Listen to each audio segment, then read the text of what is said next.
내가 하나님의 아들의 이름을 믿는 너희에게 이것을 쓰는 것은 너희로 하여금 너희에게 영생이 있음을 알게 하려 함이라. 요한일서 3장 14절입니다. 우리가 형제를 사랑함으로 사망에서 옮겨 생명으로 들어간 줄을 알거니와. 두 말씀 사이에 공통점이 있죠. 너희에게 영생이 있다. 사망에서 옮겨 생명으로 들어갔다. 이 두 말씀을 지금 하고 계십니다. 거듭났는지 아닌지는 사실은 하나님만 아시는 거죠. 우리가 여기다 써 있지 않잖아요. 이 사람은 한국 사람, 이 사람은 미국 사람, 이건 우리 구별할 수 쉬운데 이 사람이 거듭났는지 아닌지는 안 써 있어요. 하나님만 아시는 게 맞습니다. 근데 뭔가 삶에서 나타나는 흔적이 있어요. 그래서 우리는 슬쩍 알 수가 있습니다. 이 사람은 거듭난 사람 같아. 적어도 저 사람은 거듭남하고는 아직 상관이 없는 거 아닐까? 이런 그 흔적이 있다는 것이죠. 그게 궁금합니다. 그래서 오늘 이 말씀을 준비했어요. 우리가 거듭남 오늘이 4번째인데 8번째까지 제가 할 거라고 말씀드렸죠. 그동안은 계속 불편하실 거예요. 제가 불편한 질문을 자꾸 드릴 거니까. 정말 거듭나셨어요? 희정자매? 왜 아니라고 그래요? 3일까지 받은 사람이. 제가 계속 이렇게 질문할 겁니다. 8주 동안은 우리한테 불편하지만 계속 이 질문을 통해서 우리에게 큰 깨달음이 있기를 바라요. 사람은요, 자기 자신을 잘 속이는 존재입니다. 그래서 왜 거짓말로 자기의 스펙을 만들어 놓고 그게 진짜라고 믿는 사람들이 있죠. 무슨 증후군? 역시 우리 백성도님은 진짜 모르는 게 없는 척척 박사셔. 리플리히 증후군이라고 그러죠. 자기가 거짓말 해놓고 자기가 진짜 자기인 줄 아는. 저 대학 다닐 때 법대에 가짜 대학생 사건이 있어갖고 학교가 완전 시끌벅적했었어요. 과대표도 하고 학생회장도 했어. 그리고 졸업 앨범에 조사를 하다 보니까 학적이 없는 거야.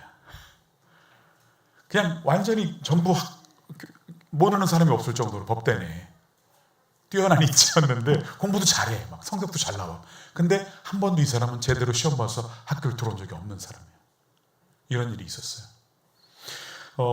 거짓말을 한 사람은 스스로가 정말 자기 자신을 그렇게 믿기가 쉽습니다. 괜찮지 않은데 괜찮다고 생각하고, 병들어 있는데 건강하다고 생각합니다. 무너지고 있는데 안전하다고 생각합니다. 근데 이게 만약에 신앙 안에서 일어나면요, 훨씬 심각합니다. 왜냐하면 그냥 망신당하고 끝나는 게 아니고 영원한 생명이냐 죽음이냐의 문제이기 때문입니다. 아프다는 걸 느껴야 병원에 갑니다. 죽어간다는 걸 알아야 살려달라고 외칩니다. 제가 전에 어느 선교사님이 나병 환자들, 한센병 환자들만 인도에서 선교하시는 그 선교사님 간증을 한번 들은 적이 있어요. 너무 무서운 게 뭐냐면 저쪽에서 막 선교사님이 온다고 뛰어나오는데 반갑다고 다리가 골절이 됐는데 그냥 그걸 막 끌고 나오더래요. 아픈 걸 모르니까. 그러니까 사실은 여러분 아프다고 하는 거, 고통이 있다는 건 사실 얼마나 큰 축복인지 모릅니다. 요한일서는 바로 이 문제를 다룹니다. 나는 하나님을 안다라고 말했지만 초대교회에 실제로는 하나님과 상관없이 사는 사람들이 꽤 많이 있었던 모양입니다. 요한일서 2장 4절에 우리가 그를 안다 하고 그의 계명을 지키지 아니하면 이는 거짓말하는 자요 진리가 그 속에 있지 아니하되 이렇게 말씀하셨고요. 동시에 너희로 하여금 너희에게 영생이 있음을 알게 하려 함이라. 오늘 말씀이죠. 이렇게 말씀하셨어요. 하나님은 우리가 평생 불안 속에 살기를 원하지 않으세요. 내가 구원받았나? 이걸 날마다 두려워하며 사는 것을 원치 않으십니다.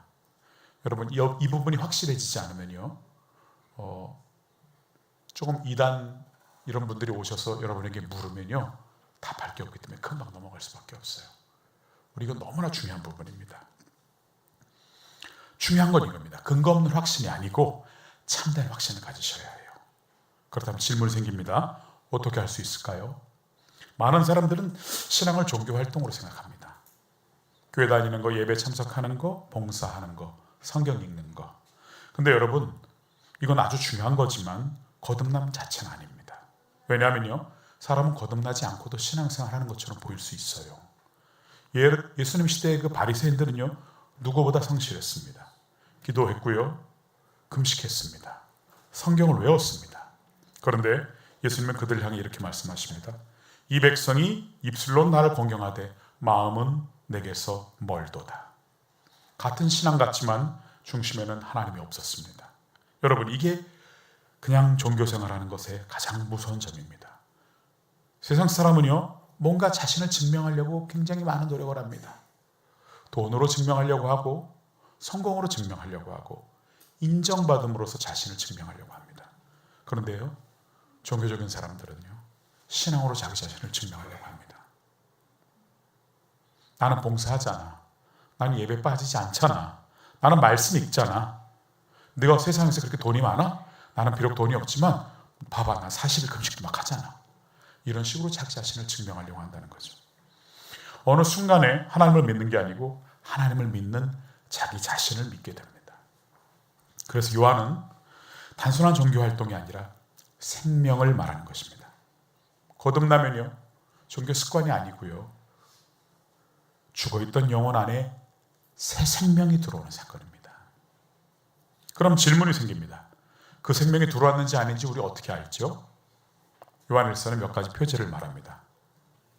말씀을 향한 갈망, 죄에 대한 민감함, 형제를 사랑하는 마음.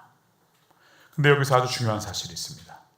이 표지들은요, 체크리스트는 아닙니다. 말씀 읽음, 체크. 기도함, 체크. 봉사함, 체크. 직장 생활하는 대부분들이 쓰는 그 투두리스트 있죠. 오늘 나 뭐뭐 해야 돼. 쭉 적어놓고 그거 지어나가는 맛으로 왜 하루 살잖아요. 다 지웠으면 행복해하고 막. 이런 거 아니라고요. 이렇게 확인한다고 생기면 얼마나 좋겠어요. 근데요, 그 이유는 표지는 생명을 만들어내는 게 아니고 생명에서 흘러나오는 것이기 때문입니다. 사람이 태어났는지 확인하는 가장 첫 번째 표지는 무엇입니까? 여러분, 드라마 보면 밖에서 아빠가 막 기다리고 있어요. 뭘 기다리는 거죠? 응애 응애 하는 이 소리 기다리는 거잖아요. 분만실에서 아기가 태어나면 우리는 아이의 울음소리를 다 기다려요. 그리고 아기가 울면 모두 안도합니다. 아, 아이가 잘 태어났구나.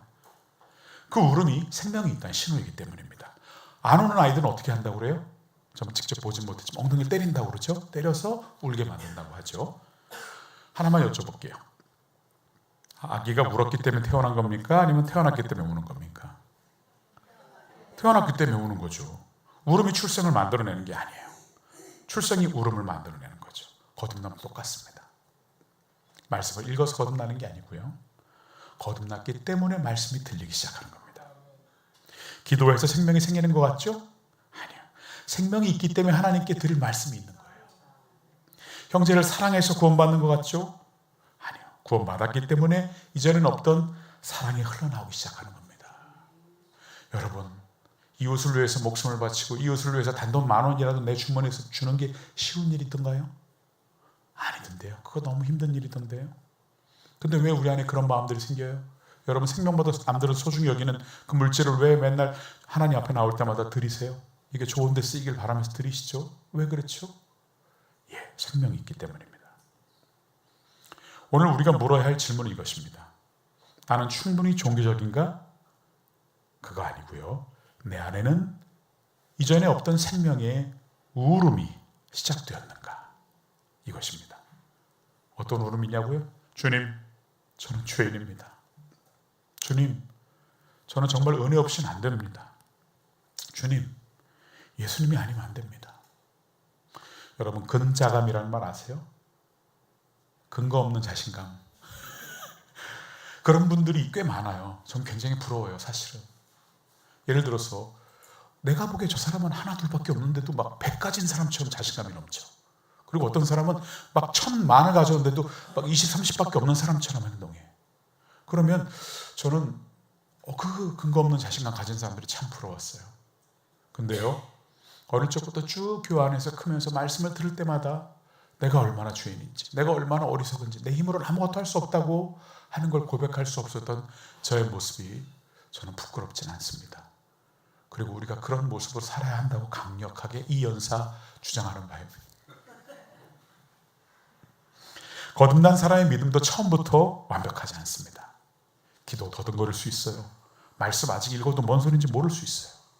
형제를 사랑하는 것도 자주 실패할 수 있습니다. 근데요, 이상한 것은 거듭난 사람에게는 이전에 없던 갈망이 생깁니다. 이전에 죄를 져도요, 아무렇지도 않았어요. 내가 뭐 이거 갖고 죄라고 그래. 더 나보다 나쁜 짓 하는 놈들이 얼마나 많은데 나 갖고 그래. 이렇게 얘기했었죠. 근데요, 이제는 아주 작은 죄도 내 안에 왠지 괴로움이 생깁니다. 오늘 저희 아버지가 1년 되셨어요. 돌아가신 지. 지난번에 이렇게 와주신 지가 벌써 1년이 지났네요. 그래서 어제 이제 어머니하고 같이 모여서 예배를 드리는데, 어머니가 맨날 오실 때마다 뭘 갖고 오셔. 그렇게. 어머니들 특징이잖아요. 10번도 넘게 제발 아무것도 들고 오지 마시라고, 다 두고 쓰시라고, 두고 드시라고. 근데 맨날 이렇게 한 보따리씩 한 손에 들고 오지도 못할 정도로 갖고 오셔. 그래서 제가 안 되겠다 싶어서 어제 막 화를 냈어요, 어머니한테. 어머니, 이거 갖고 오지 마시라 했잖아요. 밤에 잠이 안 오는 거예요. 그게 마음에 걸렸어. 내가 이런 놈이 무슨 내일 설교를 한다고. 그래요. 우리 안에 거듭남이 있고 생명이 있으면요, 그런 작은 죄도 하나님 앞에 너무 무겁고 마음이 무거워져요. 그게 너무 당연한 거라고요. 이게 생명의 표지입니다. 거듭난 사람에게는요, 3가지 방향이 나타나요. 첫 번째, 하나님을 향한 방향. 두 번째, 자신을 향해서 정직해지는 게 생겨요. 그리고 3번째는요, 형제를 향한 사랑이 생겨요. 화살표 보이시죠? 3가지 방향. 첫 번째, 하나님을 향한 방향이라는 건 무엇일까요? 거듭난 사람에게는요, 말씀은 더 이상 죽은 말씀이 아니에요. 글자가 아니에요. 그냥 하얀 것은 종이로고 까만 것은 글자로 돼. 이거 아니고요, 이상하게 성경을 읽으면 그 안에서 글자가 막 춤을 추는 것 같이 보일 때가 있어요. 그리고 갑자기 막 덜컥 눈물이 막 나고요. 그래서 성경을 읽다 말고 갑자기 성경을 덮고 무릎을 꿇을 수밖에 없는 상황들이 생겨요. 이렇게 하나님을 향한 방향이 생깁니다. 물론 매일 그런 것은 아니에요. 매일 그러면 얼마나 좋겠어요. 성경이 잘 안 읽히는 날도 있어요. 근데 이상하게도 하나님 없이 사는 거, 오늘 아침에 내가 큐티를 못하는 날이 있어요. 어떨 때 일이 너무 많아서. 그러면 그날 하루가 불편해요. 전에 휘수한테 큐티를 가르치기 시작해서 이제 큐티를 막 하고 있는데, 자기가 이런 고백을 하는 거예요. 아빠, 큐티를 아침에 했을 때 그날 뭐 특별히 더 좋은 거는 잘 모르겠어요, 솔직히. 근데요, 큐티 안 한 날은 확실히 알겠어요. 그러는 거예요. 어떻게 다르니? 그랬더니 큐티를 안 한 날은 이상하게 다 엉클어져요. 그럼 큐티 하는 날은, 그랬더니 아침에 묵상을 하고 기도하는 날은 이상하게 제가 계획한 대로 일이 다 잘 돼요. 이런 얘기를 하는 거예요.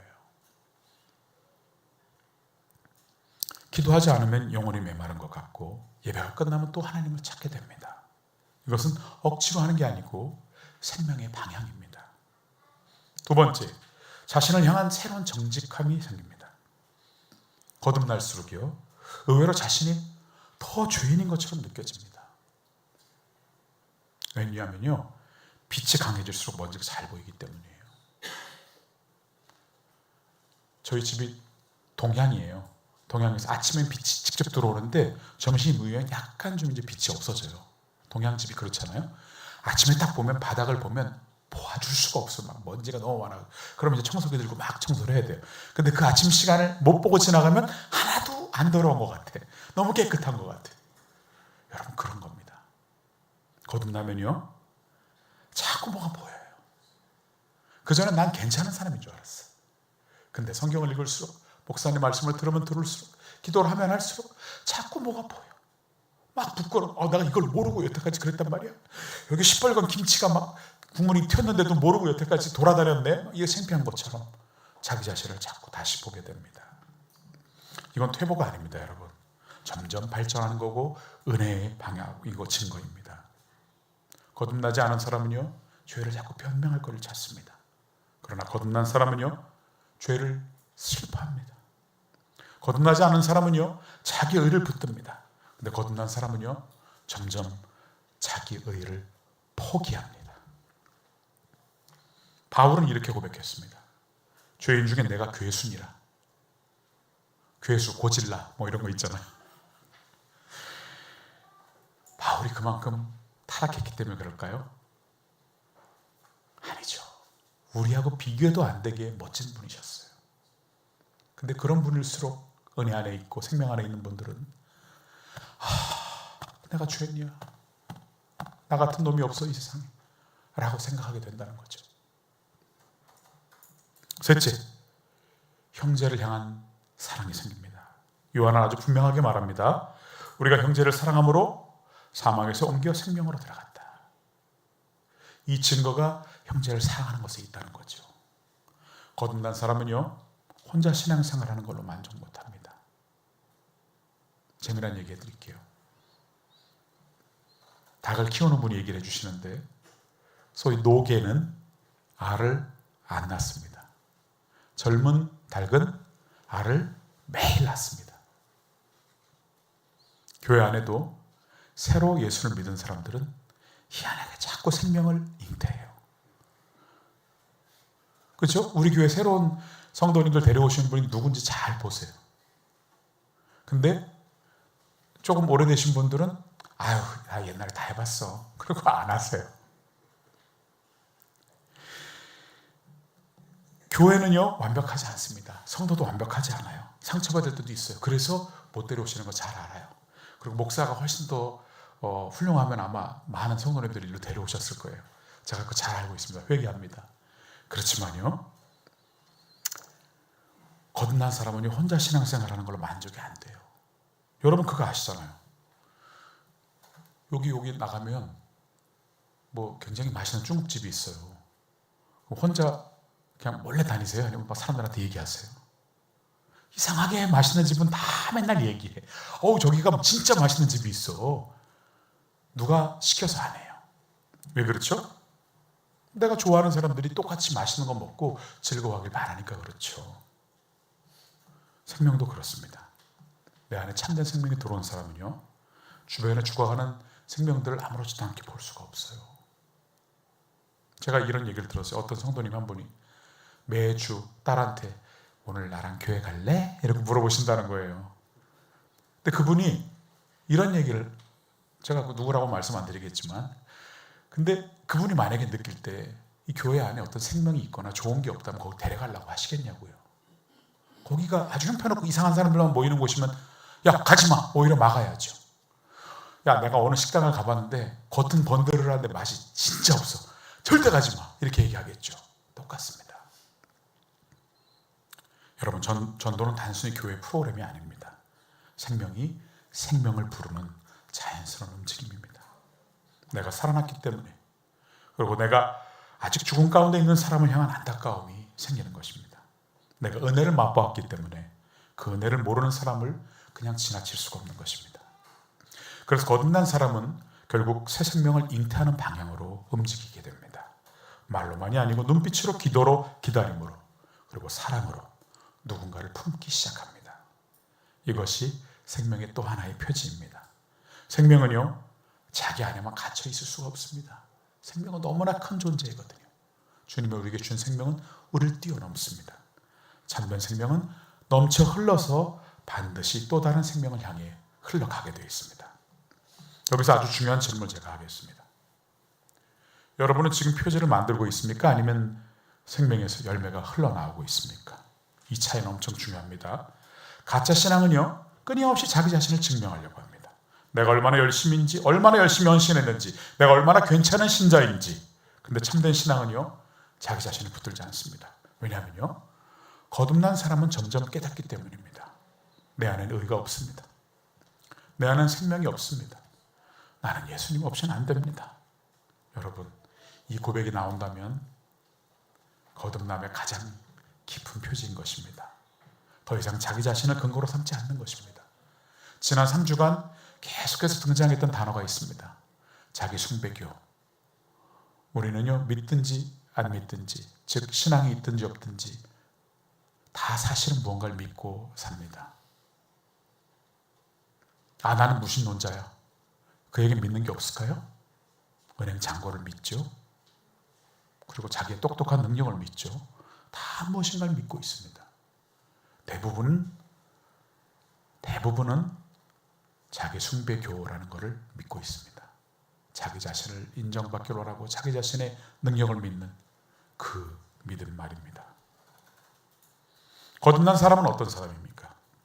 말씀을 완벽히 읽고 기도를 한 번도 놓치지 않고 형제를 한 번도 안 미워하고 이런 사람입니까?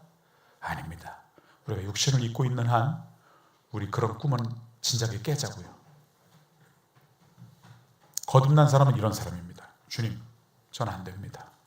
주님, 저는 저를 제 힘으로 구원할 수 없습니다. 주님, 저는 종교 생활은 열심히 할 수 있지만 생명은 없었습니다. 주님, 예수님이 아니면 안 됩니다. 가짜 신앙은 자기 열심을 내밉니다. 하나님, 제가 이만큼 했습니다. 그러나 참된 신앙은 자기 무능을 고백합니다. 하나님, 저는 안 됩니다. 그래서 예수님이 필요합니다. 여러분, 이것이 거듭난 사람의 첫 울음입니다. 우리는 톡이고 우리가 진흙인데 그것을 하나님이 멋있는 그릇으로 만드시려면 물기가 있어야 그릇을 만들 수 있다고 했습니다. 그 물기는 무엇이라고 했죠? 우리의 울음이고 눈물이라고 했습니다. 눈물이 없는 신앙생활을 하신다면 하나님이 나를 마음대로 만드실 수가 없습니다. 반면에 하나님은 우리가 무릎 꿇고 하나님 앞에 울부짖을 때 그 울음을 결코 외면하지 않으십니다. 오늘 이 말씀을 들으면 두 가지 반응이 나타날 겁니다. 첫 번째는 이렇게 말하는 사람입니다. 제 안에는 이런 방향이 있습니다. 하지만 너무 약합니다. 그렇다면 낙심하지 마세요. 작은 생명도 생명이고 약한 울음도 생명입니다. 여러분의 확신은 여러분의 믿음이 강한 데서 오는 것이 아닙니다. 우리의 확신은 우리를 붙드시는 그리스도의 손이 강한 데서 옵니다. 얼마나 다행입니까? 두 번째는 이렇게 말하는 사람입니다. 솔직히 들어도 저는 잘 모르겠어요. 종교생활은 시키는 대로 할 수 있는데 생명은 잘 모르겠어요. 예, 그렇게 솔직하게 말씀해 주셔서 감사해요. 그렇다면 오늘이 이 은혜의 날입니다. 그 정직함을 무시하지 마세요. 오늘 하나님 앞에 이렇게 고백합시다. 주님, 저를 살려주십시오. 제 안에 없는 생명을 주십시오. 제가 만든 확신이 아니라 그리스도께 붙들린 확신을 주십시오. 여러분, 거듭남은 결국 내가 하나님을 붙드는 사건이 아니고 죽은 자를 하나님이 살리시는 사건입니다. 그러므로 오늘 붙들어야 할 것은 여러분의 열심이 아닙니다. 오직 하나, 그리스도입니다. 테텔레스타이, 내가 다 이루었다. 내가 충분히 선해지기 전에도, 내가 충분히 믿음이 강해지기 전에도, 내가 충분히 거룩해지기 전에도 그리스도는 이미 우리를 위해 모든 것을 이루셨습니다. 그리스도 안에서 우리는 살아났습니다. 완전히, 충분히, 그리고 영원히. 오늘 이 자리에서 선포합니다. 제가 여러분을 대신해서 크게 선포할게요. 우리는 우리의 열심으로 생명을 만들 수 없습니다. 우리는 우리의 종교로 구원을 얻을 수 없습니다. 그러나 그리스도께서 우리를 살리셨습니다. 기도하시겠습니다.